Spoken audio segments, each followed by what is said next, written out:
I'd like to add a few extra ones and I suppose draw out some of those nuggets that Pete was talking about just then. Firstly, you'll get a whole lot of people bidding on the job when you do post it. Don't select the first person that comes through, especially when you first get started. Like Pete was saying, there's auto systems out there that will scan and trawl for jobs, and then they'll auto post a response up saying, yes, we can do this, this and this, and it's clearly a canned response. So make sure that you don't select the first person. The second thing was making sure that you put as much detail in as you can. Usually when I first post the job, I'm a little bit more broad and a little bit more general. When it comes to actually selecting the person and then working with the person, the more detail that you can give them, the quicker, the cheaper, the better quality, everything. More detail when you're working with virtual assistants just will give you a 100 times better result. There's a couple other things that I do when I'm putting my jobs on vWorker as well. I always start my job ad with the same thing. So when you open it up, I open with the same sentence, and that sentence is, here is an easy job for someone who knows what they're doing.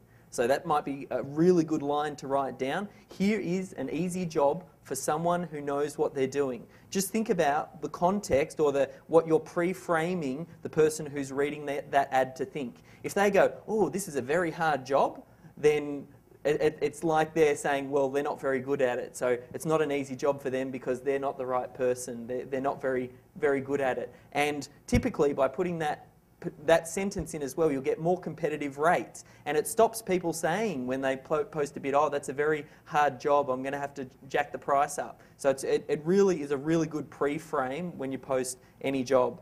The other thing as well I like to put in the ad, think in terms of the person who is bidding on your job. Get in their mind frame. What is it, do you think, that someone who is doing out-tasking jobs is looking for? If you think about, for them, they want some stability. As an out-tasker, you've constantly got to win new jobs every week to make sure that you make enough money to pay your rent. So what I like to add in down the bottom of the job ad is, P.S., this is a trial for ongoing work. I have regular work.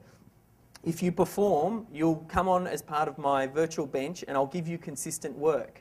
So that way you're appealing to a higher quality individual, you're appealing to someone, and again, what does that do? That might get them to lower their bid because they sit there and think, oh, if this is for ongoing work, maybe I want to be a little bit more competitive to make sure that I get on side with this good person and then I can get regular work. And often I'll tell them, go look at my feedback for my vWorker and they'll see, in vWorker, I pay a lot of people through bonuses because that's what I do for ongoing work. I don't relist the job. I'll talk to them once I've sort of built up a rapport with them. I'll talk to them and then just pay them as a bonus. So I say to them, see, check out all of these bonuses. That's really attractive to someone looking to do out-tasking work. So there's just a few extra tips. Yep, just wait for the mic if that's all right.